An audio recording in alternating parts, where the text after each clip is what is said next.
Muito bem, estamos aqui mais uma vez, dando início a mais uma aula, hoje falando sobre inovação sustentável e trazendo alguns exemplos de inovação no Brasil, né? Como de hábito, eu vou compartilhar a tela, né? Uma pequena apresentação que já está dada, né? E vamos iniciar. Uma questão é que eu tentei buscar alguns exemplos de grandes empresas, alguns exemplos de empresas um pouco menores, né? Não é uma busca, assim, digamos, exaustiva, não, eu fiz uma busca muito ampla, não fiz também achar muitos exemplos, mas enfim, é só uma pequena exploração. Bem, nós vamos começar aqui falando de dois casos de grandes empresas.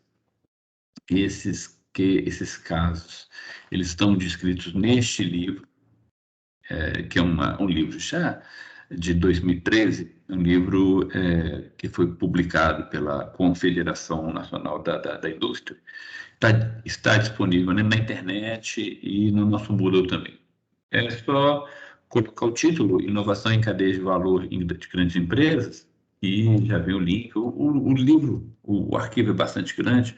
O livro tem algumas coisas bastante interessantes, algumas nem tanto, mas eu acho que vale a pena para quem tem interesse. Não é sobre inovação sustentável, mas são vários casos de inovação é, de empresas no Brasil, algumas empresas brasileiras, algumas e estrangeiras. Nesse nosso caso aqui, eu selecionei duas empresas multinacionais.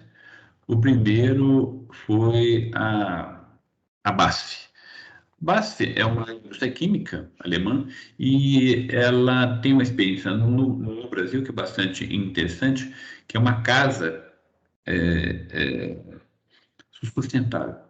Então, a ideia em si é bastante, não é simples, mas é uma ideia assim bacana, né, de juntar várias empresas parceiras aqui no livro que eu citei, do CNI, falam em 18 parceiros. Mas eu fiz uma pequena pesquisa essa semana para preparar essa aula e já são, segundo o site da própria BASF, 29 parceiros, sejam brasileiros, sejam internacionais, que vão desde automação residencial, cozinhas, móveis planejados, máquinas de café, esquadrias. Quer dizer, tem uma série de empresas que estão, de uma forma, de uma certa forma, se reunindo por uma experiência na área de projeto de habitação, né? E o objetivo principal, embora não seja o único, é melhorar a eficiência energética das construções. É interessante que, se vocês fizerem uma pesquisa em sites especializados de arquitetura, eu não vou trazer aqui porque fica muito específico para uma área, né, que não é a de nosso interesse principal, mas existem várias experiências de edificações no Brasil que trabalham a questão do conforto térmico. Eu me lembro de uma agência do Banco do Brasil, acho que no Recife, e não tem sistema de ar-condicionado. Isso é um projeto antigo já, deve ter uns 30, 40 anos. Eu me lembro que eu li numa revista, logo que eu me formei, e é interessante que esse projeto ele aproveita a circulação do vento, né, para melhorar, para reduzir, ou melhorar o conforto, reduzir a temperatura e melhorar o conforto térmico dentro da agência do banco. Curiosamente, esse é um recurso arquitetônico que é comum em países como o Marrocos. Quer dizer, você tem um sistema de circulação de ar tão interessante que mantém o interior da residência relativamente fresco, enquanto a área externa é muito quente. Então, são soluções que vão além da tecnologia, quer dizer, que não vão além do uso de energia, né, digamos assim, que são soluções tecnologicamente muito avançadas, embora, no caso das habitações do Marrocos, sejam de uma arquitetura tradicional no país, né, não é uma arquitetura, digamos assim, formal, né? Mas, enfim. Então, a ideia foi montar uma casa, e é uma casa, assim, digamos, daí depende do digamos assim, do ponto de vista estético de cada um, mas é uma casa, assim, que tem uma série de soluções estéticas muito interessantes, apesar do uso da cor ser muito intenso, enfim, algumas pessoas não se sentiriam bem, mas não dá para negar que é uma casa bastante elegante e tem algumas soluções muito interessantes. Bem, as principais características deste projeto são focadas como eu já comentei, na economia de energia. Quer dizer, a ideia é reduzir o uso do ar condicionado, que em países como o Brasil é uma questão bastante importante. Também melhorar o processo de construção, ou seja, você reduz a utilização de materiais tradicionais, você agiliza o processo de construção e você também reduz a quantidade de resíduos advindos dessa construção. É um tipo de processo que está sendo estudado há mais de 50 anos, então não bem mais do que 50 anos em países centrais, digamos assim. Mas essa coisa da construção modular ainda é uma espécie de desafio para a arquitetura, né? E, por fim, a leveza na própria estrutura da construção. Ou seja, se você tiver um projeto bem elaborado, por exemplo, com a utilização de sistemas de simulação da estrutura por computador, que hoje são bastante comuns e baratos, você pode reduzir todo o sistema estrutural da casa. Você reduz a quantidade de material utilizado, você reduz o custo de construção, você reduz o tempo de construção. Então, você tem uma série de vantagens aí. É uma experiência interessante, porque ela é conduzida por uma grande empresa, por uma empresa, como eu já comentei, uma empresa multinacional, mas tem uma abordagem que é voltada para soluções locais. Não soluções locais no sentido de voltadas exatamente para a população local, né? Um conceito que a gente vai ver um pouco mais à frente, mas principalmente voltados para as condições do país, condições é, é, climáticas, geográficas, econômicas, de estilo e etc. E a ideia, o que me pareceu particularmente interessante, é a ideia de reunir quase 30 empresas para um projeto desse, quer dizer, uma experiência de inovação voltada para a sustentabilidade. Bem, o nosso segundo exemplo é um exemplo. Ah, sim, sim, ainda tem mais um slide. Então, quais são os critérios aqui de inovação em termos de processo construtivo, dos quais a BASF especificamente participa? Aplicação de plástico, polímeros como poliuretano, produtos químicos específicos para construção, tintas, vernizes, pigmentos, etc. E, por fim, esse projeto, a informação de que esse projeto ganhou um prêmio pela sua construção, digamos, pela sua construção verde, né? O nosso próximo exemplo, como eu já comentei, é da 3M. Não se trata de nenhum exemplo em si, mas de um sistema interessante que a 3M adota de gestão do ciclo de vida do produto. Ou seja, o que você tem como inovação nesse caso? É um processo que inclui, no momento de projeto, no momento de desenvolvimento do produto, uma prospecção de todo o seu ciclo de vida. Ou seja, você não projeta apenas o produto em si, mas os seus sistemas de produção, o seu sistema de distribuição, as suas formas de uso e, principalmente nesse caso, a sua destinação final. Então, embora pareça óbvio, ou seja, quando você projeta um produto, você está projetando o uso dele. Ou seja, quem projeta quando uma empresa projeta uma geladeira, ela está projetando, por exemplo, volume de alimentos ou de produtos que vão ser conservados. Ela está projetando, por exemplo, nichos específicos para refrigerantes, para garrafas de líquidos, para garrafa de líquido é muito claro, né? Mas para cerveja, para frios, carnes e etc.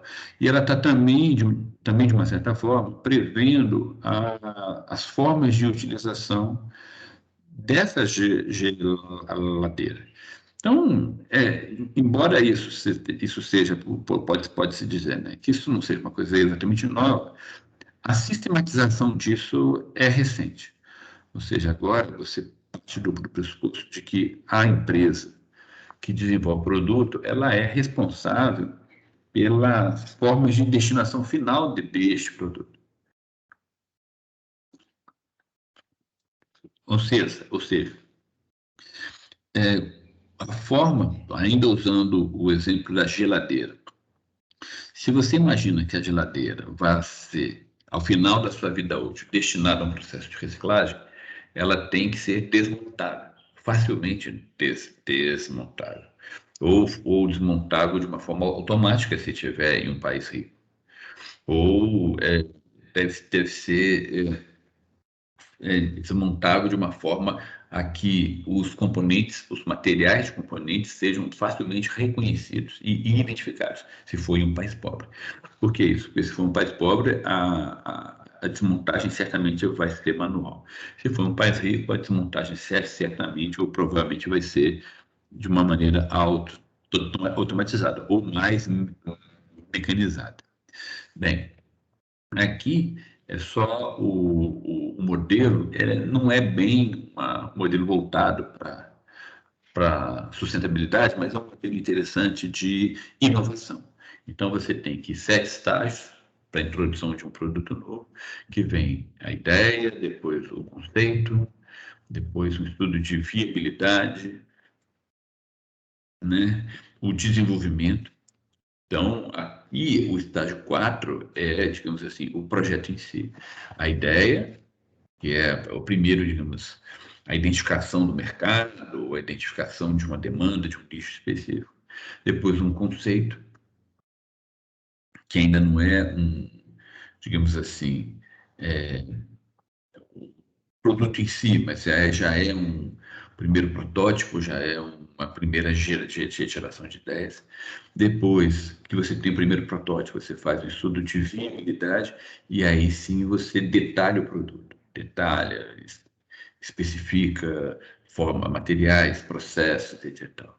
Daí, estágio 5 é o aumento da escala de produção, lançamento e o pós-lançamento. Quer dizer, o pós-lançamento é a gestão da cadeia de valor do produto ao longo do seu ciclo de vida. Eu me lembro que quando eu fazia o mestrado, o meu orientador, ele era um designer e tinha trabalhado na equipe de projeto do primeiro avião, o primeiro projeto da Embraer, que era o Bandeirantes, nos anos 1960, ou seja, 60 anos atrás. E ele me contou que até nós éramos no 95, 94, né? 30 anos depois, embora a Embraer não produzisse mais a aeronave, havia ainda uma equipe de projeto do Bandeirantes atuante. Quer dizer, qualquer problema relacionado ao uso das aeronaves ainda no mercado, né? Ainda em uso, ainda em tempo útil. E qualquer necessidade de adaptação, de reprojeto, qualquer coisa, essa equipe era contactada.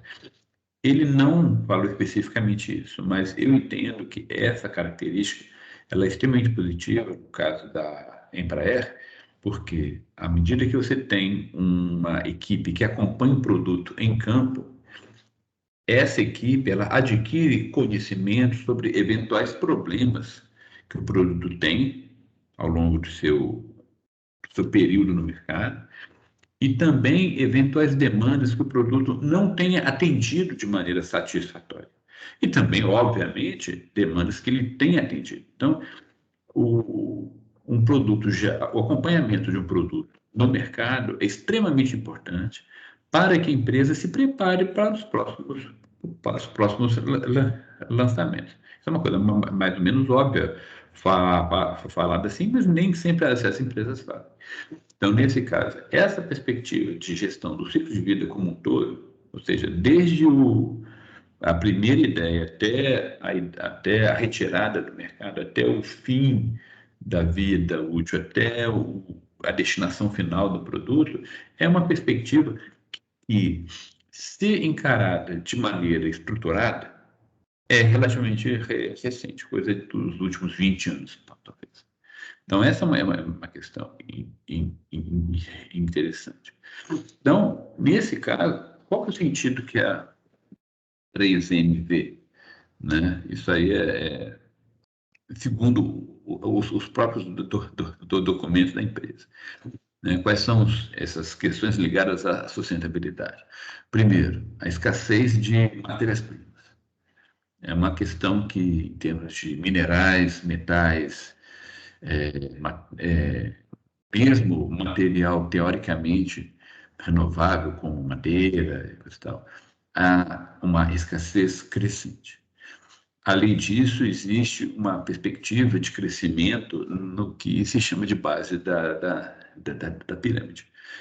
Ou seja, há países como a Índia, como a China, como países da África e mesmo da América Latina, embora a América Latina esteja, como sempre, infelizmente, um pouco atrás, existe uma perspectiva de crescimento dessa base da população mais pobre. Um exemplo, assim, talvez o melhor exemplo é o exemplo da China, que tirou 800 milhões de pessoas da pobreza. Então, essas pessoas, elas têm que consumir. E se já existe elas têm que consumir, não, elas desejam consumir. Né? E se já existe uma perspectiva de escassez de matéria-prima, imagina entrando quase 1 milhão de pessoas no mercado. Além da escassez, tem problemas relacionados ao resíduo, poluição, problemas de saúde. Né? E, mais uma vez, como no caso da BASF, um problema de eficiência energética. Ou seja, todo o sistema de produção, todo o produto durante a vida útil deve ser pensado em termos de eficiência energética e, por fim, de redução da necessidade de consumo de água. Pegar um exemplo, que é um exemplo assim, gritante, aliás, dois, em termos de cadeia de produção global e consumo de água. Aliás, eu vou pegar três. Tá? Primeiro, agricultura. A agricultura irrigada no Brasil é responsável, segundo dados da BBC, por 50% do consumo de água. Quer dizer, o que mais consome água no Brasil, que a gente está num período de seca muito séria, é produção irrigada de produtos agrícolas. Junto com isso, produção de carne, porque você tem que, para alimentar os animais, você tem que, obviamente, ter comida vegetal, seja soja, seja milho, seja cana, seja capim, seja o que for. Então, Nesse caso, a produção de carne, ela envolve um consumo de água extremamente elevado. E o terceiro exemplo, que é também relacionado à produção agrícola, mas vai muito além disso, é a indústria da moda. A produção de algodão foi uma das responsáveis pelo problema do mar de Aral, que eu não me lembro exatamente onde fica, ficava na antiga União Soviética, mas que era o maior lago, era o maior lago de água salgada do mundo, e que nos últimos 40 anos vem se reduzindo. Tem umas fotos assim, são horríveis, que é um navio no meio do deserto onde ficava esse mar de Aral. E esse ano, nós estamos em 2021, existe no Brasil um problema relacionado à falta d'água, que é uma seca severa, a necessidade de geração de energia. E ainda ontem eu estava lendo uma matéria no jornal dizendo que o Lago de Furnas, em alguns lugares, a água, que é a maior usina hidrelétrica de Minas Gerais, e uma das maiores do Brasil, o lago já recuou 8 quilômetros. Ou seja, é um problema extremamente sério. E é um problema que tem que ser visto. No caso da indústria da moda, não é só a produção de algodão, mas a produção de tecido, a lavagem do tecido, o consumo de água ao longo do ciclo de uso do produto. Quer dizer, você tem uma roupa, você lava após você usa e lava. Então, a roupa continua consumindo água ao longo do uso. São problemas bastante sérios esses, né? E aqui, no caso da 3M, o que eles têm feito no Brasil, em nível global, mas nesse caso no Brasil, para prevenção da poluição. Então, primeiro, a reformulação do produto, ou seja, vai lá, olha o produto, o que a gente pode mudar, que seja menos tóxico e tal, modificações de processo, ou seja, alteração do processo para reduzir poluição dentro de um conceito de produção mais limpa, um redesenho de equipamentos, de produção. Quer dizer, você tem um equipamento que consome menos água, consome menos óleo, menos energia, melhorias no rendimento, né? Quer dizer, por exemplo, se você faz produtos em papel, você faz de um tamanho X que seja econômico. O que se chama tamanho econômico, que tem de papel, é o tamanho A0, A1, A2, A3, A4, A5, A6, A7, A8. Então, o A4, ele é a metade de um A3, que é metade de um A2, que é metade de um A1, que é metade de um A0, que é o tamanho da folha de papel. Então, se você faz um produto que tenha essa relação, a quantidade de resíduo de papel, por sobra, por aparelho, é muito menor. Então, essa é a ideia. Além disso, métodos ou uma perspectiva de recuperação, né? E o desenvolvimento de produtos novos. Quer dizer, você, além de melhoria do produto, reformulação do produto, que é a primeira coisa a ser feita, o lançamento de produtos novos que já tenham essa perspectiva de melhoria em termos de inovação voltada para a redução do impacto ambiental. Muito bem, vamos para o próximo. Sim, eu tinha esquecido. Embora não diga respeito ao nosso assunto aqui, eu encontrei esse slide, achei muito interessante e trouxe para vocês uma frase do William McKnight, que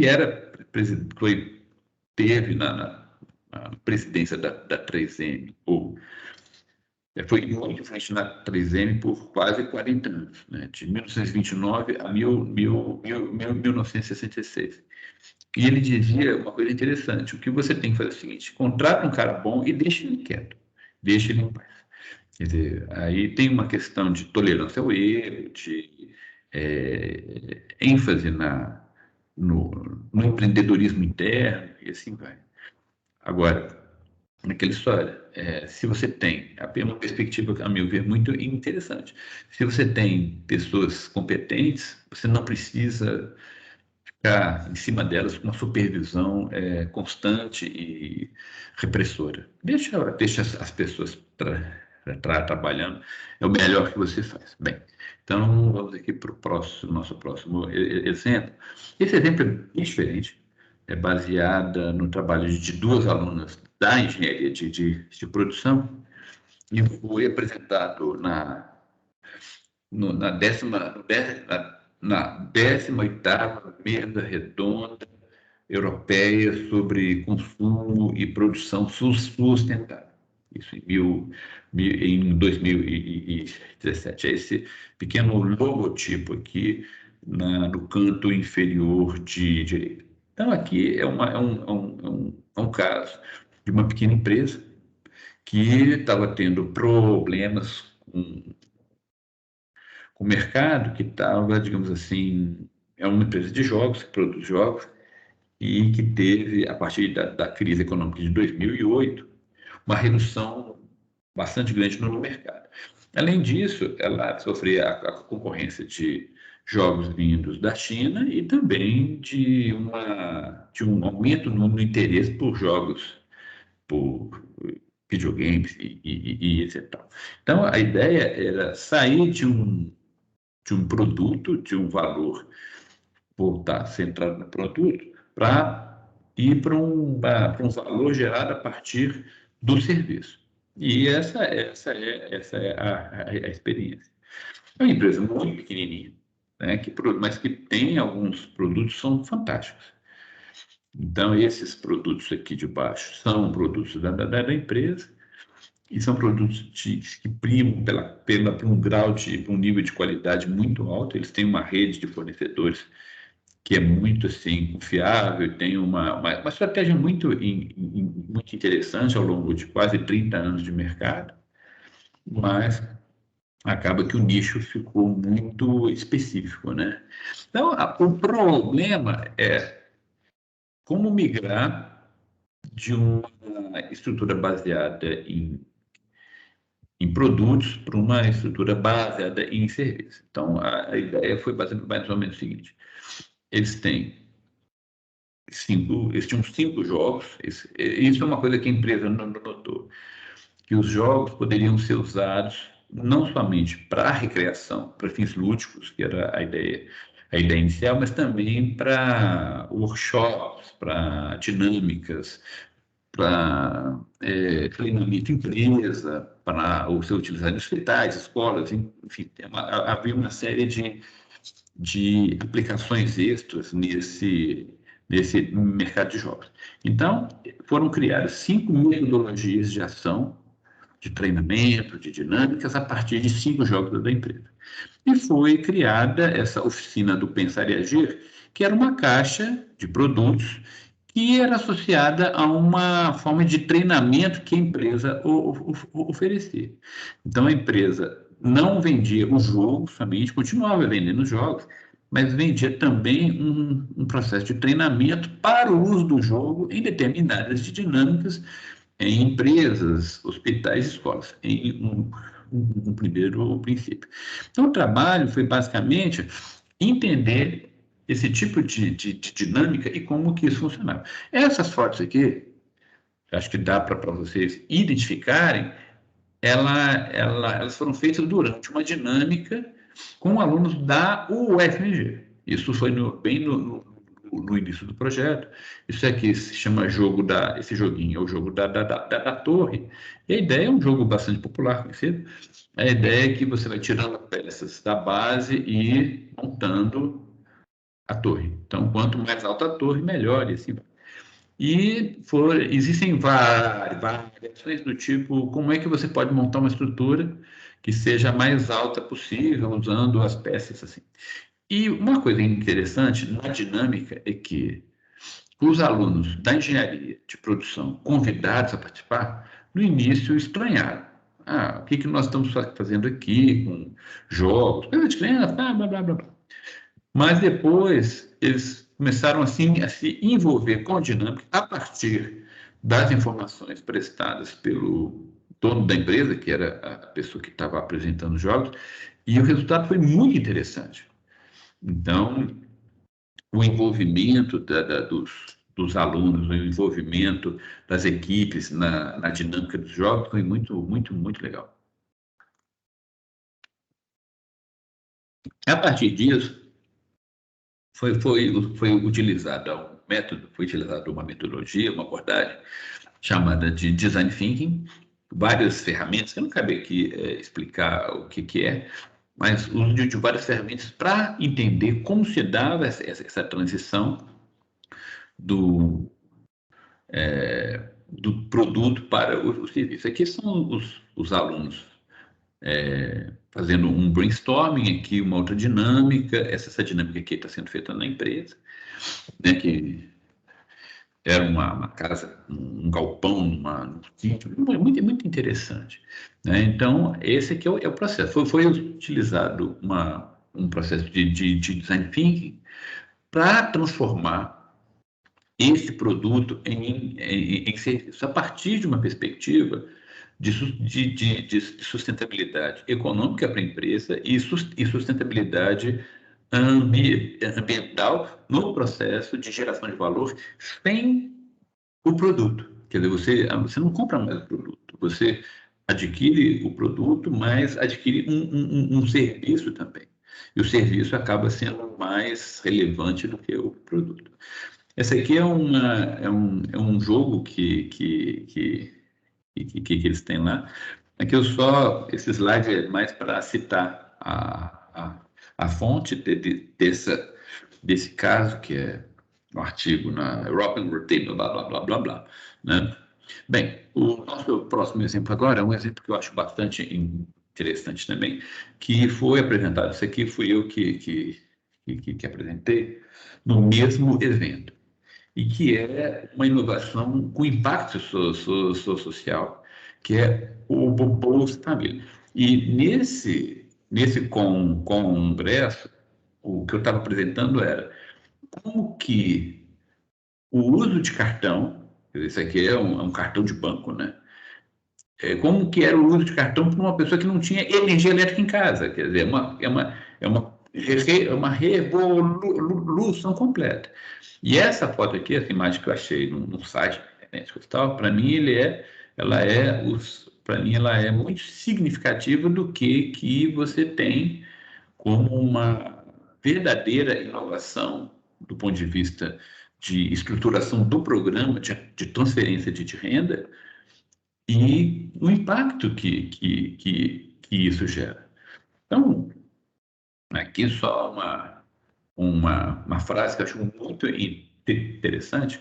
José de Castro, era brasileiro, nordestino, e ele foi presidente da FAO.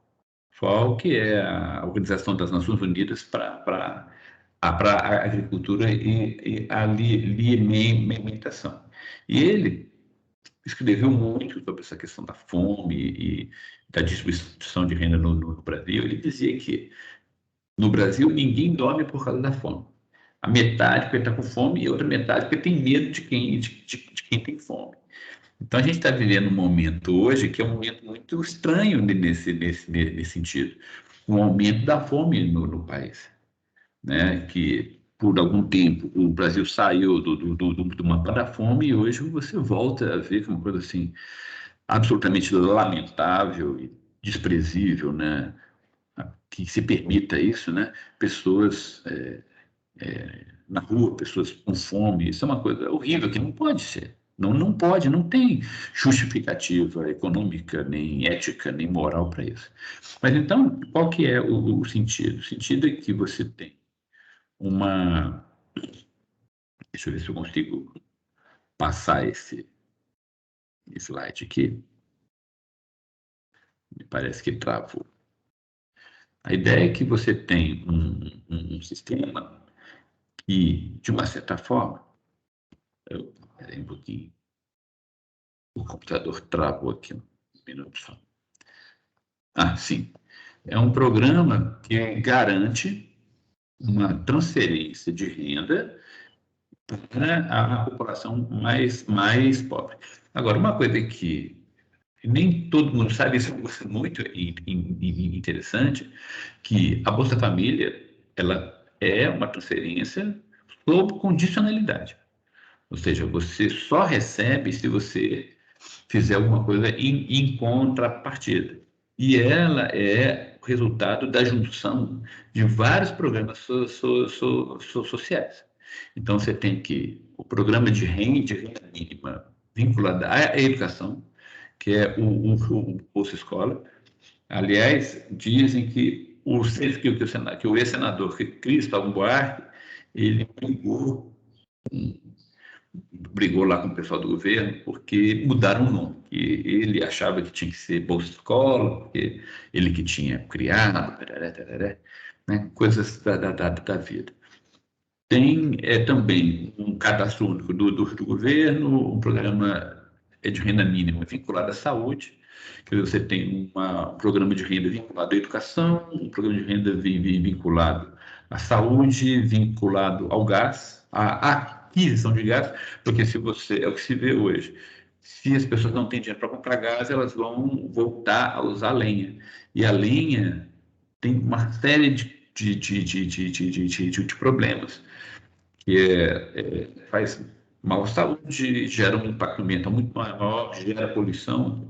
Então, uma série de programas que foram reunidos nesse programa mais geral, que é o Bolsa Família.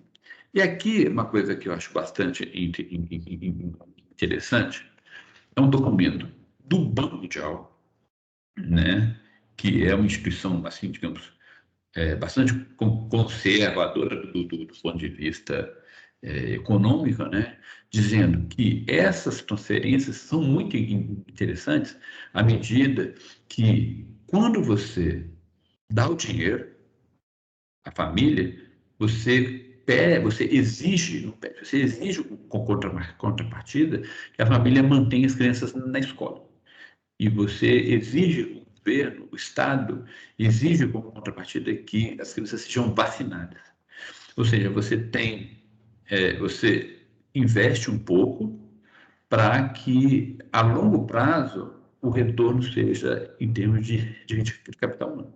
Ou seja, aquelas crianças cuja família está recebendo o auxílio, elas vão ter, teoricamente, acesso compulsório à escola, porque se não for a escola, a infrequência à escola é um critério para desligamento do programa. E esse programa ele não é somente para brasileiro. Aqui é uma reportagem de um jornal americano falando do sistema mexicano. Existem pelo menos 4, eu consegui descobrir 4 programas desses em países da América Latina. Então, o que você tem aqui? Esses sistemas exigem contrapartidas dos beneficiários em troca de pequenos pagamentos em dinheiro. Quer dizer, o pagamento não é um pagamento pequeno. Uma coisa muito interessante, e aí que está o critério de inovação, é que esses pagamentos eles vão para as mães e não para os pais. Por quê? Porque muitas famílias são, digamos assim, encabeçadas por mulheres na América Latina, em favelas particularmente.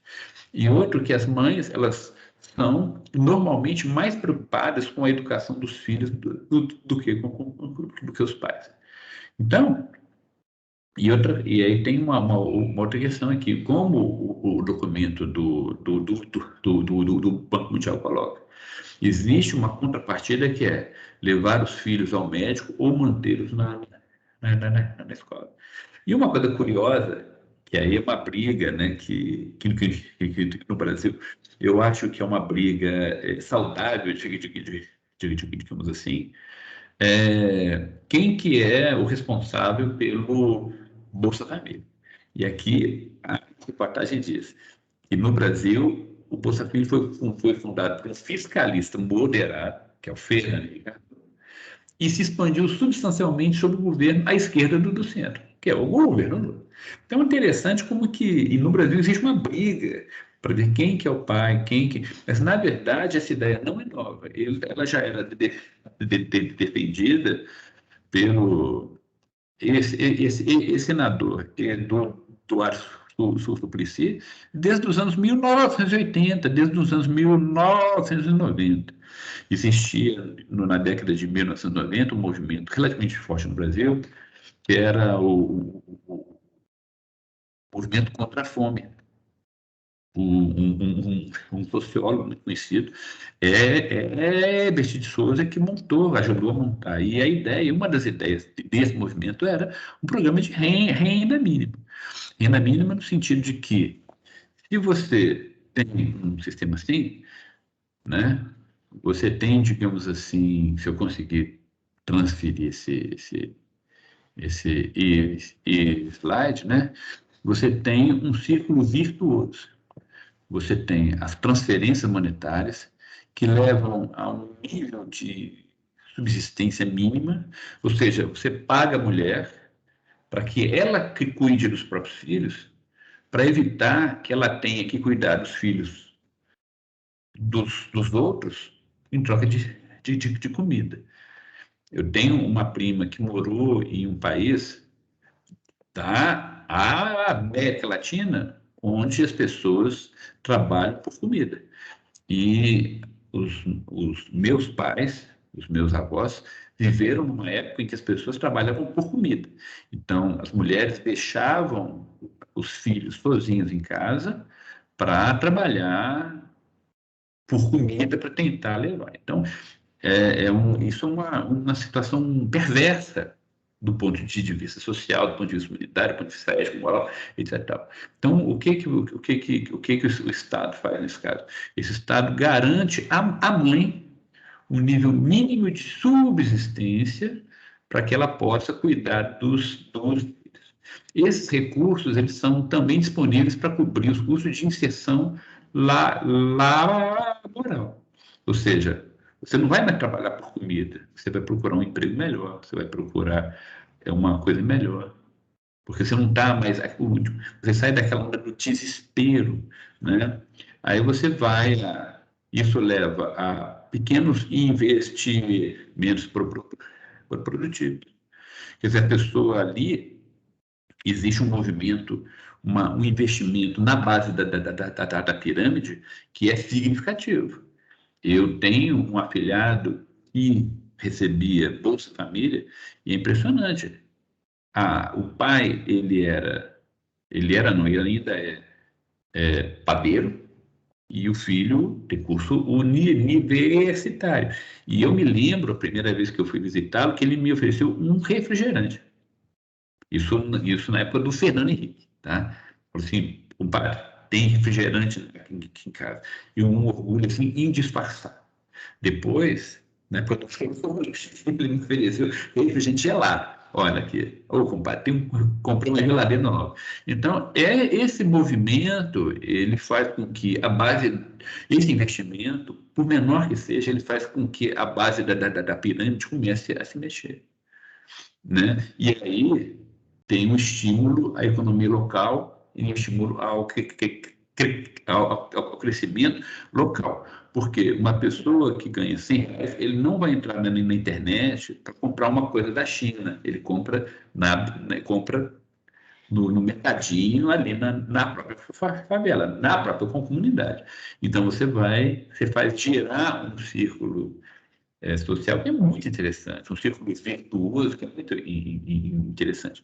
Mas isso é uma coisa que vem, digamos assim, de longo prazo, né?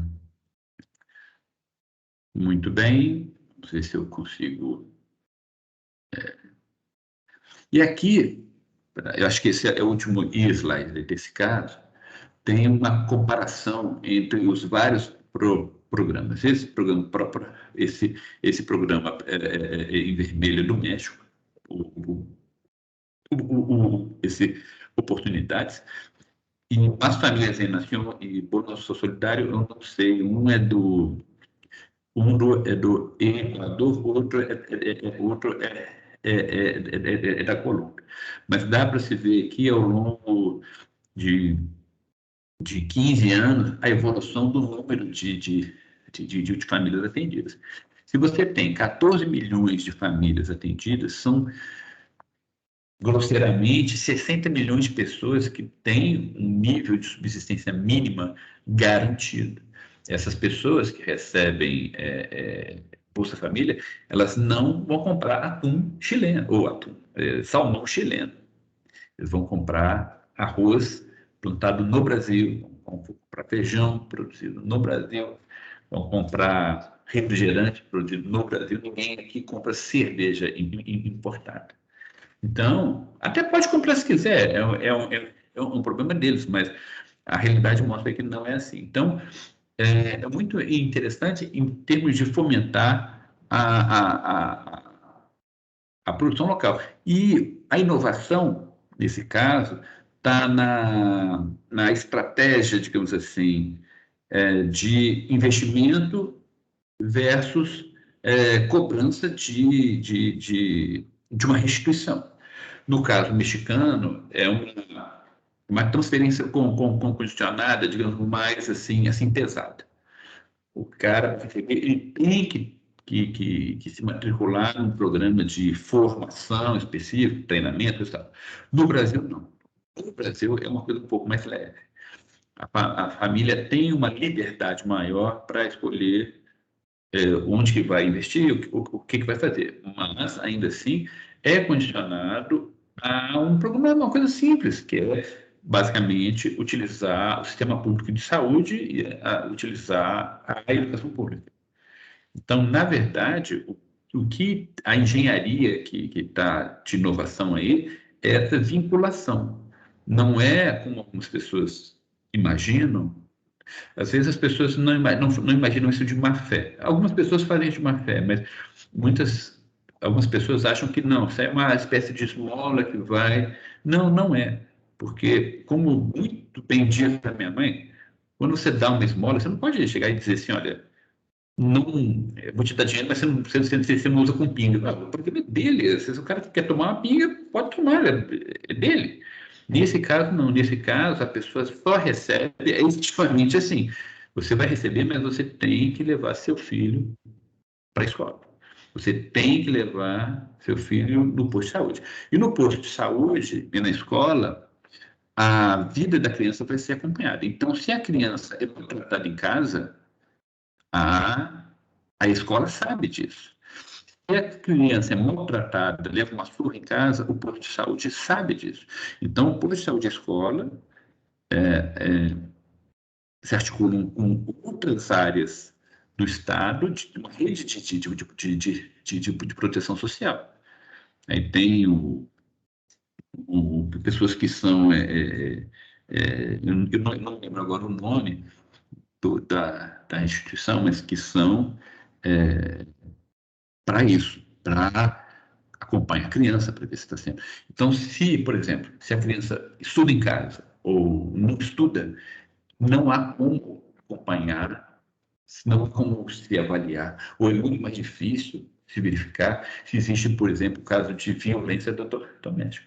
Então, existe todo um arcabouço jurídico, um arcabouço social, um arcabouço estatal que garante uma melhoria nas condições gerais da população a partir de um investimento que, em termos de Estado, é baixo. Você dá R$ 100, R$ 200 para uma família, não é tanto assim, né, em termos de retorno de longo prazo. Né? Mas isso é uma discussão muito longa.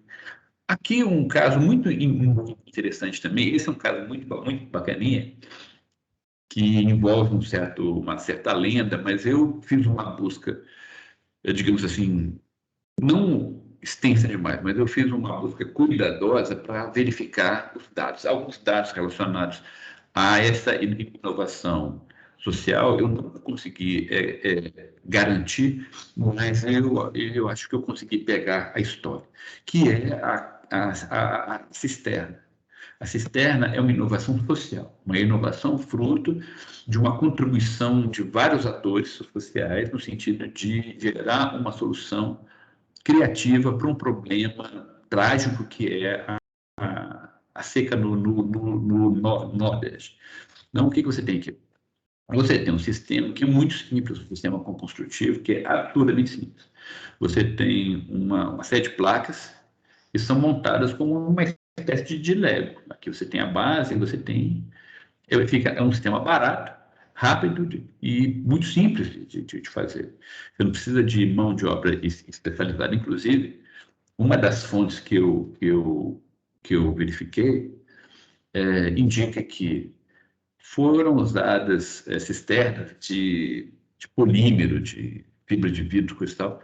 Ninguém quis, ninguém gostou, porque o sol deforma o plástico, deforma o polímero e dá gosto na água, a água fica quente.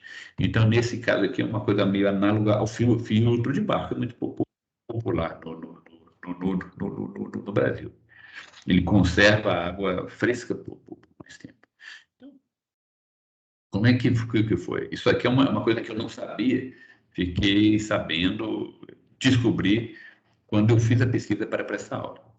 Um nordestino, de nome Manuel Apolônio, foi para São Paulo, isso em 1955, mais ou menos. E lá ele viu uma coisa que ele nunca tinha visto, que era uma piscina. E ele trabalhava montando piscina, coisa e tal. Ele falou, poxa, a gente aqui tem tanta água, por que a gente não faz uma coisa dessas lá no Nordeste? Ele voltou para o Nordeste e começou a fazer isso. Ele criou o que hoje se chama de profissão do cisterneiro, né?